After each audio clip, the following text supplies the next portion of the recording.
merci. Bonjour. Merci beaucoup, chers membres de la Commission.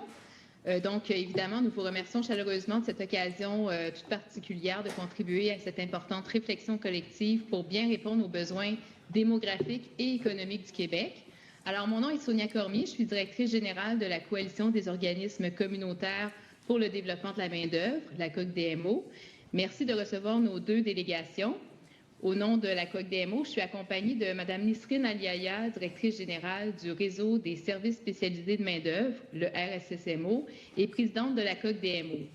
Donc, Mme Nisrine va se joindre à nous dans quelques minutes.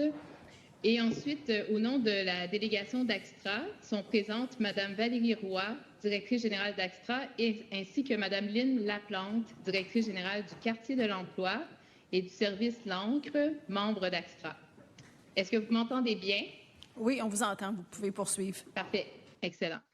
Donc, aujourd'hui, je prends parole, en fait, au nom des membres de notre coalition qui regroupe 12 réseaux nationaux, dont Axtra, la TCRI et le RSSMO, qui ont tous déposé des mémoires à votre attention. Ensemble, nous rejoignons près de 1000 organismes à travers le Québec qui œuvrent à l'inclusion et à la formation, à la francisation, puis à l'intégration en emploi des personnes immigrantes. Notre mémoire s'inscrit dans le cadre de la planification pluriannuelle de l'immigration 2026-2029, évidemment. Il vise à éclairer les décisions gouvernementales à partir de l'expertise terrain de nos membres et d'une lecture critique des orientations proposées.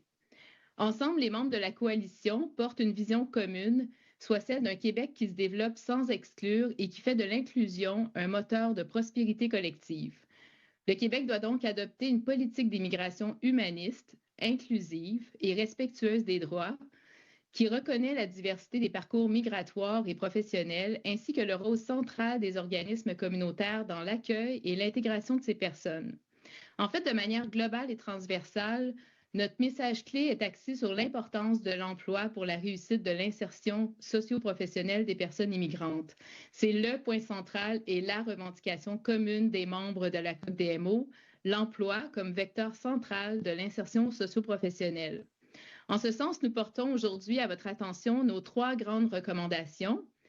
Garantir un accès aux services d'employabilité, de francisation et d'intégration, repenser la reconnaissance des compétences pour une pleine utilisation du potentiel humain et reconnaître l'expertise des organismes communautaires en employabilité et en intégration en assurant bien sûr leur financement, mais aussi en consolidant leur place et leur rôle comme partenaires stratégiques, et ce d'autant plus que nous sommes ancrés dans toutes les régions du Québec, en fait, sur l'ensemble du territoire. Enfin, nous sommes convaincus de ce qui suit. Si l'on omet cet axe crucial qu'est l'emploi, on peut mettre en péril l'insertion socio-professionnelle des personnes immigrantes. Pour réussir la planification 2026-2029, il faut des politiques cohérentes, des services adéquats avec une meilleure coordination et un partenariat fort et solide avec les acteurs du terrain, notamment les organismes communautaires qui tissent chaque jour le lien social en reconnaissant la valeur de chacun pour bâtir ensemble une société non seulement plus productive, mais surtout plus juste, inclusive et accueillante. Alors, sur ce, je passe la parole à ma collègue Valérie Roy d'Axtra. Merci. Bonjour, chers membres de la commission. Madame Laplante et moi là, sommes heureuses d'être parmi vous cet après-midi là, avec nos collègues de la Coalition des organismes communautaires pour le développement de la main-d'œuvre. Ce n'est pas la première fois qu'Axtra participe aux consultations pluriannuelles de l'immigration.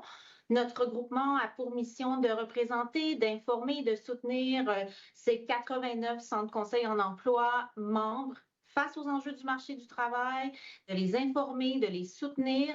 Ils sont dispersés partout au Québec, ces 89 organismes. Ils embauchent là, environ 1700 professionnels, donc des personnes conseillères en emploi, d'orientation, des agents de liaison avec les entreprises, et elles accompagnent ces professionnels-là, ces personnes professionnelles-là accompagnent dans leur cheminement plusieurs milliers d'individus chaque année qui sont en recherche d'emploi, en réorientation de carrière, mais aussi des milliers d'entreprises. Et bien sûr, parmi nos membres, plusieurs accompagnent des milliers de personnes issues de l'immigration, puis ils sont témoins, ils sont vraiment aux premières loges là, des obstacles qu'ils rencontrent dans leur parcours socio-professionnel.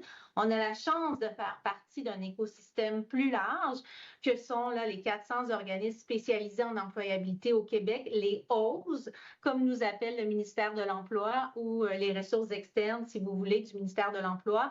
Donc, 400 organismes, 400 portes à travers la province. Chaque année, ces organismes signent des ententes de soutien financier avec le ministère de l'Emploi pour offrir la prestation de services des services publics d'emploi, les SPE que l'on nomme dans notre jargon. Donc, on est responsable de la livraison des services à la population et de la prestation de ces services. Et bon an, mal an, là, c'est près de 200 000 personnes là, que ces organismes-là, ces 400 organismes-là, réussissent à soutenir pour intégrer ou réintégrer le marché du travail.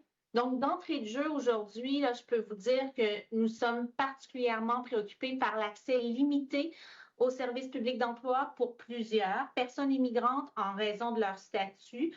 On peut nommer là, les personnes, les travailleurs et travailleuses étrangers issus du programme de travailleurs étrangers temporaires, là, le PTET, que vous connaissez bien, les personnes détentrices, par exemple, d'un permis de travail ouvert dans le cadre du programme de mobilité internationale, le PMI, donc PVTistes, jeunes professionnels, les conjoints admissibles, les étudiants internationaux, puis bien sûr les personnes en demande d'asile. Donc, toutes ces personnes sont pourtant légalement en droit de travailler.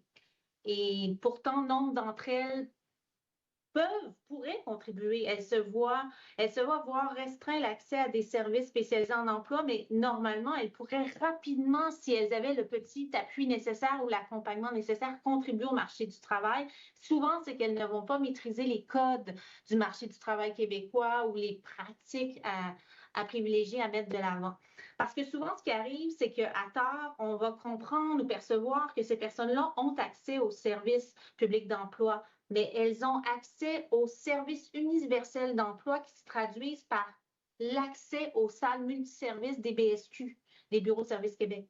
Donc, elles ont accès en libre service aux ordinateurs, par exemple, pour envoyer des CV ou faire de la recherche sur le web. Mais il ne faut pas confondre ces services universels d'emploi-là, que sont l'accès aux salles multiservices des Bureaux de services Québec, des BSQ, à l'offre de services publics d'emploi, les SPE, dont je faisais mention tout à l'heure, qui offrent un accompagnement personnalisé, une approche globale qui est faite par les professionnels auxquels je faisais référence plus tôt, qui vont soutenir les personnes dans leur démarche, que ce soit de la révision du CV en passant par le bilan de compétences, bien démystifier, décoder l'information sur le marché du travail québécois, la création de réseaux de contacts professionnels. Et c'est ça depuis avril dernier.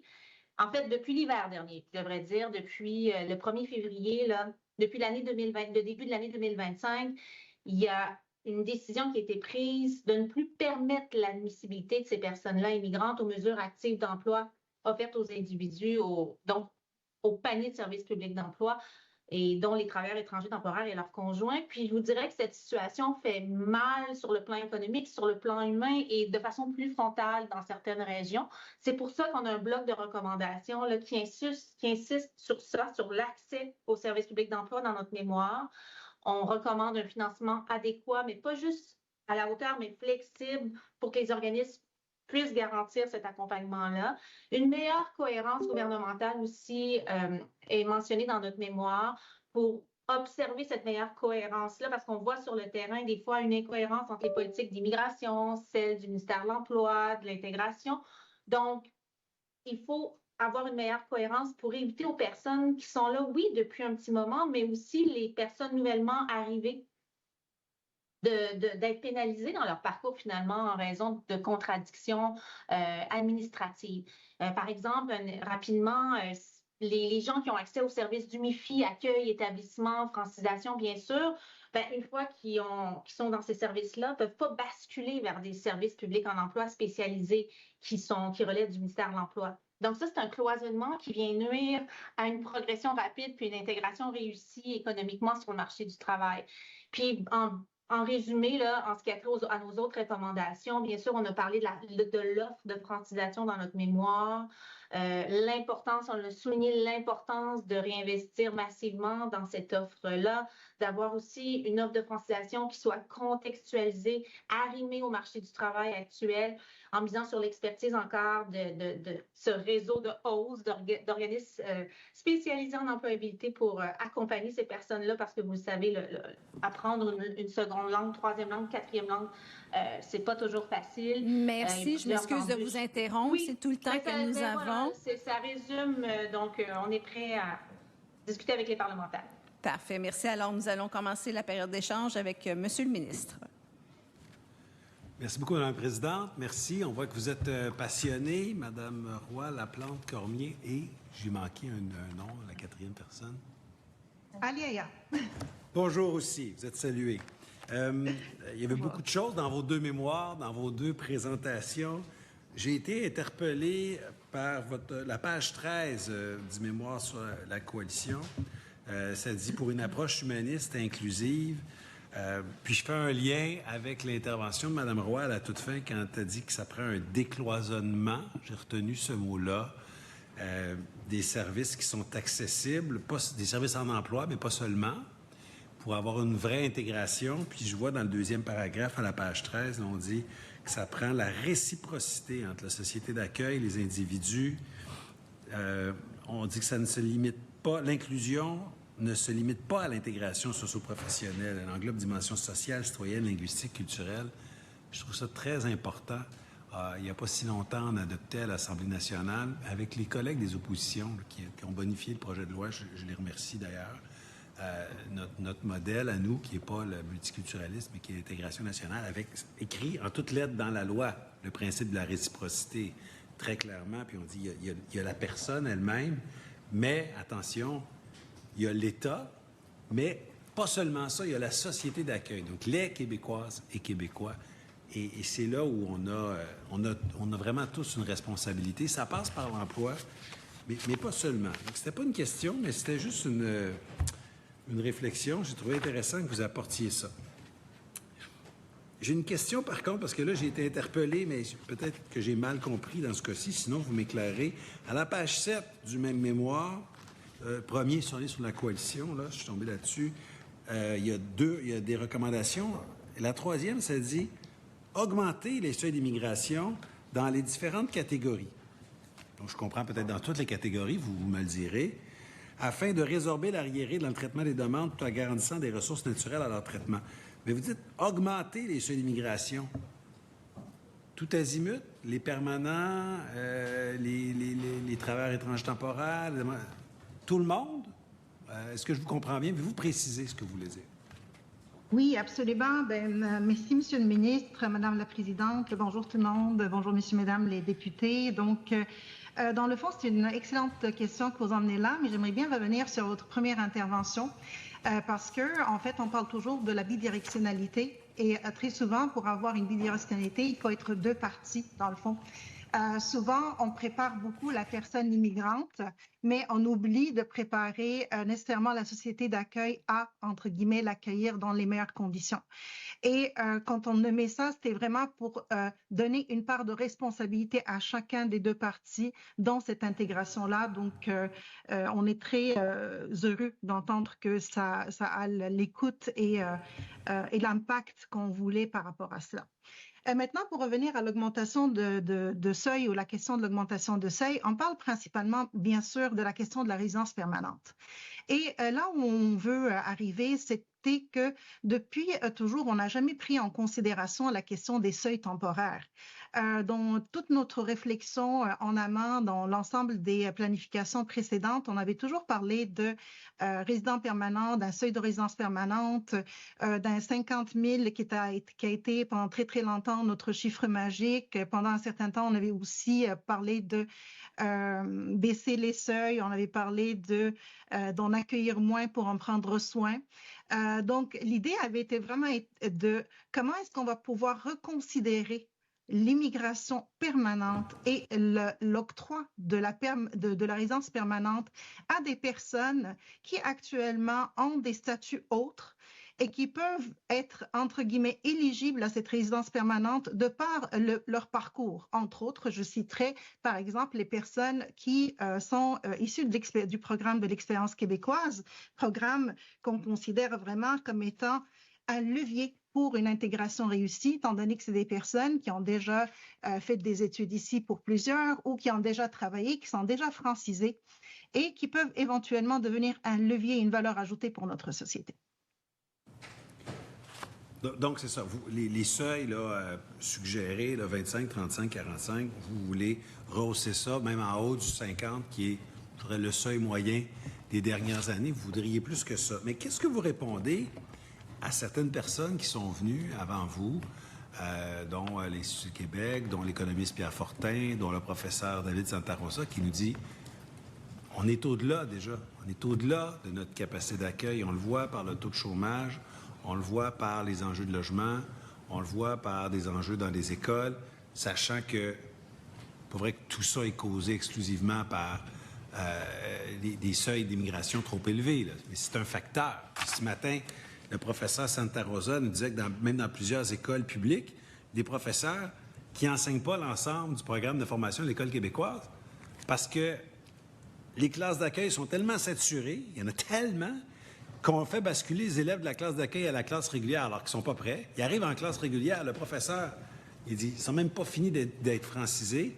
J'enseigne même pas tout mon programme régulier. Il faut que je continue de faire de la francisation. Donc, mon seuil, il est dépassé. Là, vous nous dites, bien, il faudrait en accueillir plus. Comment vous réconciliez ça, ce désir, votre proposition d'en faire encore plus, alors qu'il y a des gens sur le terrain qui disent, écoutez, la situation actuelle est intenable? Oui. Bien, je vous répondrai comme suit, dans le fond. La question des seuils est importante, mais elle ne peut pas être discutée isolément. Donc, on ne peut pas l'isoler de l'ensemble. Il va falloir qu'on recentre sur ce que j'appellerais la cohérence. On peut accueillir plus ou moins de personnes, mais sans services adéquats, logement, francisation, emploi, ben on crée des tensions et des inégalités. Donc, l'objectif n'est pas nécessairement de hausser ou de baisser, mais de planifier de manière réaliste et humaine pour qu'on puisse mieux accueillir tout le monde. Et je comprends ce que vous me dites quand vous dites que ben on est dépassé de partout, mais initialement et à la base, puis je ne nommerai pas les 616 000 personnes qui sont en résidence temporaire en 100 ans, mais c'est juste qu'ils sont là. Comment est-ce qu'on va pouvoir traiter avec les personnes qui sont là? Comment est-ce qu'on va faire que ces personnes-là qui sont ici puissent devenir une valeur ajoutée pour nous si jamais on ne revoit pas notre manière de planifier autrement? Donc, ce qu'on est en train de nommer ici, c'est vraiment une évaluation rigoureuse de ce que vous nommez de votre côté la capacité d'accueil et puis d'une concertation avec les organismes communautaires, un financement à la hauteur pour les services d'intégration et d'employabilité pour qu'on puisse mieux ouvrir et intégrer ces personnes-là. Et puis, j'entends très fort ce que vous me dites quand on parle de classes qui sont trop remplies ou des problématiques de logement, etc. Mais ils sont là. Qu'est-ce qu'on fait? Bien, on fait au mieux, mais je ne pense pas qu'on en ajoute avant d'avoir pu régler les enjeux causés par des débordements dans certains secteurs. Parce que c'est ma perspective, c'est l'écho du terrain. Mais si vous permettez, je vais laisser ma collègue poursuivre les échanges avec vous en vous remerciant de votre présentation à vous deux, les deux groupes. Merci. Madame la députée de Vimont, il reste 8 minutes 19 secondes. 8 minutes. Parfait. Merci. Merci, Madame la Présidente. Bonjour, Mesdames. Merci d'être présentes pour nos travaux. J'aimerais vous ramener à votre recommandation 1 en page 4, où vous recommandez de ne pas exclure la sélection des personnes immigrantes permanentes ou temporaires qui ne maîtrisent pas le français. Je ne sais pas si vous êtes au courant de la façon que Francisation Québec fonctionne. C'est on propose gratuitement plusieurs cours généraux qui sont offerts par domaine d'emploi. Sont disponibles partout sur le territoire durant toute l'année au moyen de 4 sessions, que ce soit temps complet, que ce soit temps partiel, en présentiel, en ligne et même depuis l'étranger. Qu'est-ce que vous pensez de cette offre, de ce panier de services de Francisation Québec? Est-ce qu'elle est suffisante à vos yeux? Valérie, est-ce que je te laisse aller avec cette question-là avant que je m'embarque? Tu peux y aller. Très bien. C'est sûr que l'offre de services de francisation au jour d'aujourd'hui est assez grande et assez diversifiée. Cependant, avec l'ensemble de la demande, malheureusement, elle ne couvre pas tous les besoins. Donc, il y a beaucoup de délais d'attente pour les personnes qui arrivent et très souvent, ça peut engendrer un découragement parce que c'est certain aussi que pour pouvoir obtenir des emplois, même si on parle d'emploi d'entrée, la personne devrait être minimalement francisée. Donc, la problématique qu'on génère avec la question de manque d'accessibilité à la francisation pour certaines personnes ou les délais qui sont très longs par endroit, ceci implique souvent que les gens ne vont pas pouvoir aller de l'avant dans leur projet d'intégration sur le marché du travail. Un autre élément important qu'on nomme, c'est la question de la francisation dans les milieux professionnels, parce que c'est pas tout le monde qui arrive à avoir, entre guillemets, cet accès-là dans les milieux professionnels. Puis on comprend qu'il y a des enjeux qui sont en lien avec la productivité de l'entreprise, avec la libération des employés, mais cependant, c'est important qu'on puisse avoir cette réflexion-là ou cette pensée-là par rapport aux personnes qui doivent se franciser dans le fond. Parce qu'on s'entend que le français pour nous, comme au Québec, puis comme Québécois, est une langue qui a un lien direct avec notre fonctionnement social et professionnel. Peut-être vous rappeler qu'au niveau des délais, là, oui, c'est vrai, on a connu à un certain moment là, une longue période, mais celle-ci a énormément diminué, presque de moitié, si l'on compare à l'année dernière. Donc, les délais, on ne parle pas de semaines et de semaines. Là. Je veux pas afficher un chiffre, là, mais j'avais l'impression que c'est en bas de 30 jours. Là, permettez là, juste de ne pas être certaine à ce moment-ci, mais je sais que les délais sont beaucoup moins élevés qu'ils étaient dans le passé. Donc, ça, on a répondu à cette demande qui était aussi, qui venait d'un petit peu partout. Concernant maintenant le volet entreprise, qui est quand même la portion, disons, le Francisation Québec, le volet 2, appelons ça comme ça, là, de Francisation Québec, qui était justement de franciser en entreprise. À ce niveau-là, vous parlez de l'accessibilité, c'est-à-dire, je veux juste être sûre de comprendre, parce qu'on peut franciser désormais les travailleurs directement sur leur lieu de travail. Donc, on évite aussi, parce que c'est un enjeu de fatigue souvent, etc. Donc, les gens préféraient des fois de ne pas se franciser parce qu'ils jugeaient que, bon, c'était un peu compliqué et on peut très bien comprendre, hein, soit dit en passant. Alors, le fait maintenant de se franciser sur les lieux de travail, est-ce que vous avez des échos de ça? Parce que quand vous parlez de difficultés, c'est à quel niveau? Mais je vous dirais très simplement qu'on ne peut pas nécessairement libérer ces travailleurs-là pendant les heures de travail. Donc, qu'ils le fassent après des quarts de travail, par exemple, des journées longues, etc. Bien, ça ne donne pas la même qualité du rendu que cela devrait être. Donc, est-ce qu'on peut par ailleurs demander aux employeurs de libérer sur des heures de travail? Bien, on s'entend que ça, c'est plus difficile avec la pénurie de main-d'œuvre qu'on observe souvent dans certaines entreprises. Donc, comment est-ce qu'on pourrait arrimer entre ces deux équations complexes, la fatigue de l'individu versus les besoins de productivité de l'entreprise? C'était plus dans cet esprit-là que je nommais la problématique. Je comprends, mais pour avoir visité certaines entreprises aussi qui étaient en train de franciser certains de leurs employés, souvent, la francisation en entreprise permettait de comprendre aussi l'enjeu du travail. Donc, on avait un côté plus technique aussi dans l'apprentissage qui était à la fois extrêmement intéressant là, pour les travailleurs parce qu'il y a quand même peut-être un vocabulaire différent, disons, au travail versus quand on est à l'extérieur. Alors, cette francisation se faisait directement en travaillant. Et puis, ça peut aller encore plus loin aussi de travailleurs étrangers qui étaient francisés un peu directement sur leur lieu de travail. Je donne un exemple à Montréal. À un moment donné, on a rencontré une coopérative qui faisait de la francisation des fois au moyen de pictogrammes. Donc, les gens, en même temps, je ne sais pas, moi, ils coupaient un brocoli, ben ils voyaient la photo, comment c'était écrit. Donc, il y avait l'apprentissage qui se faisait. La personne, des fois, ils étaient accompagnés d'une personne, un mentor. Là. Des fois, il y avait des noms, là, des vocables là, qu'on donnait à ces gens qui étaient aidants. Donc, il y a quand même toute une panoplie d'offres en entreprise. Il n'y a pas seulement une facette là, de l'apprentissage. Il y en a plusieurs, dépendamment.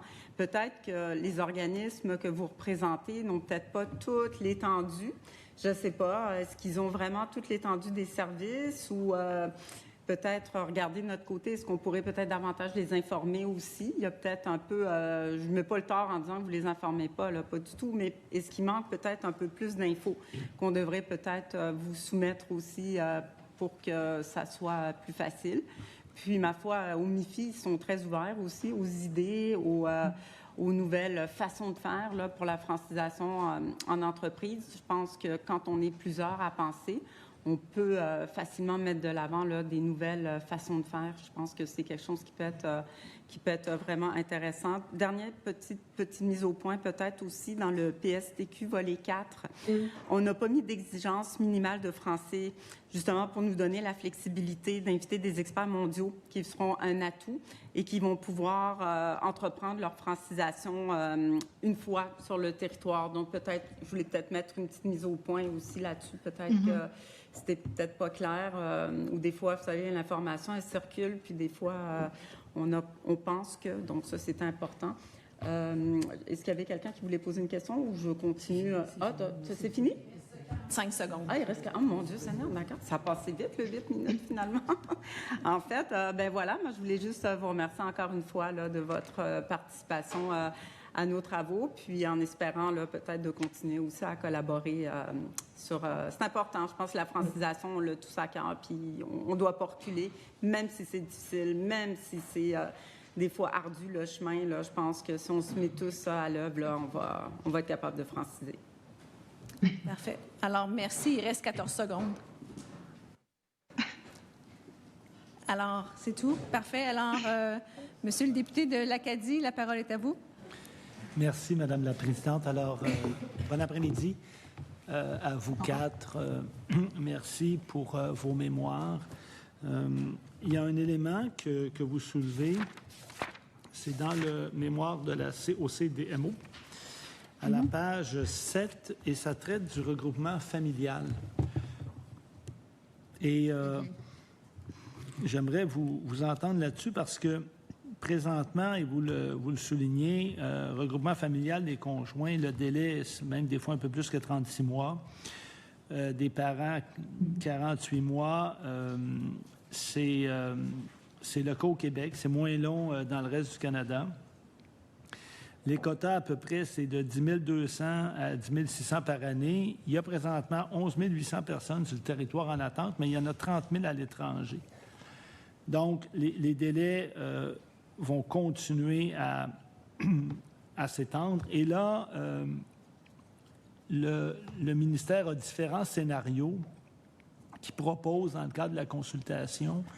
Dans le scénario A, avec une admission de 25 000 pour des permanents, il y en aurait 5 800 pour le regroupement familial. C'est à peu près la moitié de ce qu'il y a maintenant. Donc là, les délais, ce ne serait plus 36 mois, ça pourrait monter à 70 mois. Évidemment, le scénario C, bon, on parle de 45 000. Donc là, on reste à 10 400, c'est à peu près les mêmes délais. Mais le scénario B, 35 000, qui est aussi le chiffre qui est retenu par le Parti québécois. Là, on parlerait de regroupement familial d'à peu près 8 100, donc ça va augmenter les délais. Vous dites que ces délais-là nuisent à la vie familiale, causent des souffrances inutiles, compromettent l'intégration des personnes concernées. Tout dépendant des scénarios, ça risque d'aggraver la situation. J'aimerais que vous puissiez nous parler un peu de ce que vous en pensez et si vous avez différentes options pour nous qui feraient en sorte qu'on pourrait raccourcir ces délais.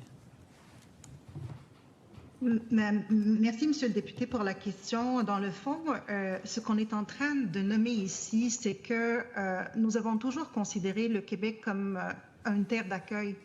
Et quand on est une terre d'accueil, pour une meilleure intégration, pour un meilleur accompagnement, pour une réussite d'intégration, le fait d'avoir le noyau familial tous ensemble est un élément extrêmement important.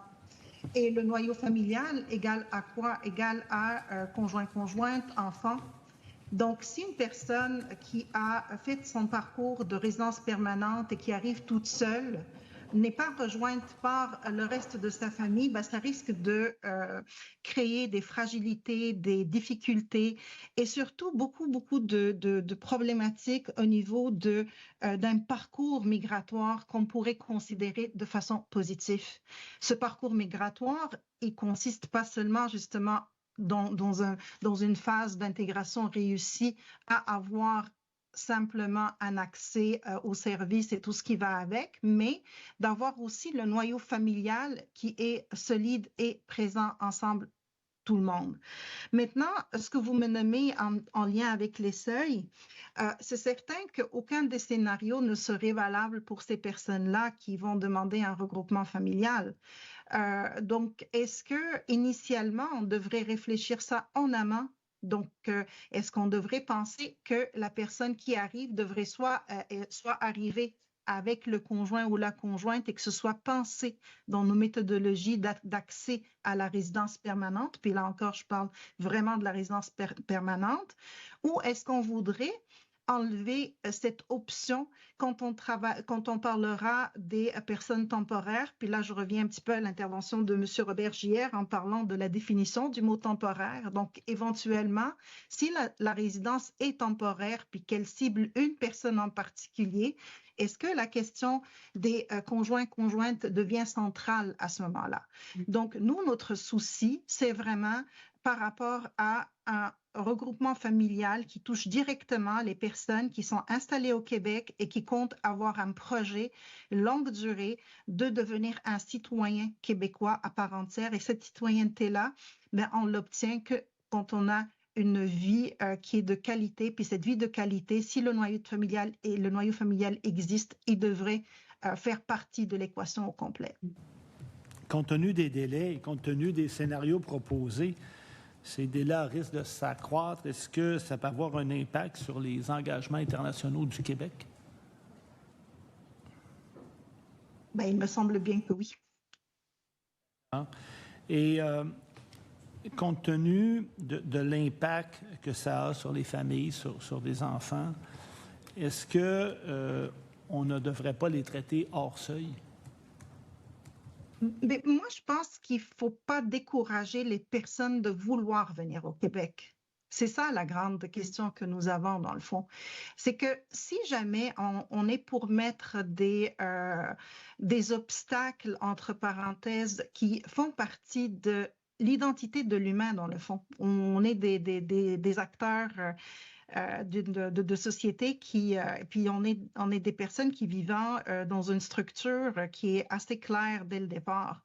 Donc, si, par exemple, on veut dire que le Québec, le Canada veut accueillir des personnes, puis pour nous, le fait de les accueillir égale à, on veut les avoir seuls, sans leur famille, est-ce que cela ne va pas ramener la grande réflexion de pourquoi choisirait le Québec versus ailleurs? Cependant, nous, on a besoin de cette immigration-là, on s'entend, pour maintes raisons, pour différentes raisons. On parle de vieillissement de la population, on parle d'enjeux économiques, on parle de besoins d'entreprise. Donc, comment est-ce qu'on va pouvoir, en fait, allier l'ensemble de ces réflexions pour pouvoir réussir à obtenir une société solidaire, humaniste et qui fasse du sens? Je vous remercie. L'autre élément aussi que j'aimerais aborder avec vous, là, vous le savez, le PEC a été suspendu. On ne sait pas s'il va revenir, mais pour l'instant, les gens qui étaient dans le processus sont arrêtés. C'est une décision qui a été prise par le gouvernement. On constate qu'il n'y a pas de prévisibilité, il ne semble pas y avoir non plus de planification. C'est quoi votre opinion là-dessus? C'est quoi l'impact que ça a avec les gens avec qui vous faites affaire? Bien, je vous dirais tout simplement que pour nous, autant le programme d'expérience québécoise que celui du programme de sélection des travailleurs qualifiés, on parle vraiment de logique complémentaire. Donc, le PEC, pour nous, valorise les personnes qui sont déjà ici. C'est des personnes qui sont formées, intégrées. Le PSTQ, lui, quant à lui, il sert à attirer des personnes. Donc, en fait, en bout de ligne, nous, notre réflexion, c'est que si on arrivait à intégrer ces personnes-là, à pouvoir leur garantir un accompagnement jusqu'à la résidence permanente de façon rapide et intéressante, bien, ils vont venir répondre à des besoins spécifiques du marché de travail, surtout que c'est pour la majorité des personnes qui ont travaillé sur sol québécois et ou éventuellement étudié sur sol québécois et encore plus qui ont des expériences sur le marché. Donc, pour nous, limiter l'accès ou arrêter ce programme-là, à la base, n'aurait probablement pas dû avoir lieu. Je vous remercie. Autre élément, et j'aimerais avoir votre éclairage là-dessus. Admettons que le scénario A, 2A soit retenu, donc 25 000 personnes pour les permanents. On sait que présentement, là, dans le système, il y a à peu près 142 000 personnes qui sont en attente de leur résidence permanente, qui ont leur CSQ, etc. Bon, ils sont ici, là, ils travaillent, là, on ne parle pas d'autres qui pourraient venir. Là. Alors, qu'est-ce qu'on va faire? Puis là, ça, c'est ceux qui sont en attente d'une résidence permanente. Il y a aussi des travailleurs temporaires. Si c'est le scénario 2A qui est retenu, qu'est-ce qu'on va faire avec les 142 000 personnes? Ça va prendre combien de temps? Est-ce qu'on va les retourner chez elles? Qu'est-ce qui va arriver? Bien, en fait, moi, je vous dirais tout simplement que ma réflexion, puis on en parlait il n'y a pas longtemps entre collègues, c'est que quand on octroie un certificat de sélection du Québec, avons-nous vraiment réfléchi aux besoins du Québec puis à nos seuils initialement? Donc, qu'est-ce qu'on fait avec eux? Ben, si jamais on va prendre ça juste de façon très, très chiffrée, ben, ceci voudrait dire qu'on n'acceptera personne d'ici 8 ans parce qu'ils sont déjà là puis qu'on va leur donner leur accès à la résidence permanente. Cependant, est-ce que c'est ça le modèle qu'on veut produire? Mais j'ajouterais, si je peux me permettre aussi, je porterai à votre attention dans la page 5 de notre mémoire le chiffre comme suit, qui dit qu'entre 2024 et 2033 sera composé de 24 la main-d'œuvre sera composée de 24 de la future population immigrante. Donc, si je calcule le 70 mois, ça m'amène 5 ans et quelques. Donc, j'arrive en 2030 et j'arrive pas à mon 24 pour remplir les besoins de main-d'œuvre. Donc, c'était aussi en ce sens-là qu'était apportée la recommandation d'augmenter les seuils d'immigration à ce niveau-là, ainsi que par rapport aux différentes catégories. Je vous remercie. Dans le mémoire de AXTRA, parce que ça aussi, c'est un élément qui revient souvent, à la page 2, la recommandation 9. On dit renforcer la reconnaissance des acquis et des compétences des personnes immigrantes en allégeant les démarches administratives, bonifiant les programmes passerelles, favorisant une collaboration soutenue entre employeurs, ordres professionnels et institutions de formation. Souvent, ce qu'on entend, c'est que les gens qu'on va les recruter à l'étranger, on ne leur explique pas toujours très bien quels sont tous les critères, les compétences qui sont exigées par les ordres professionnels. Au Québec, les ordres professionnels jouent un rôle, c'est un rôle qui est fondamental. Ils sont là pour la protection du public, on le comprend très bien, mais ça devient parfois un peu le parcours du combattant pour que des compétences soient reconnues. Avez-vous des recommandations ou des suggestions pour les membres de la commission là-dessus? Bien, je vais laisser ma parole à ma collègue Lynne Laplante pour lui permettre de prendre la parole. Mais oui, en effet, vous avez raison, c'est un parcours du combattant. C'est vraiment un parcours du combattant pour une personne qui arrive et qui veut obtenir une reconnaissance des acquis. Mais au-delà, avant la simple reconnaissance des acquis, actuellement, les personnes n'arrivent même pas à obtenir les services de base en emploi.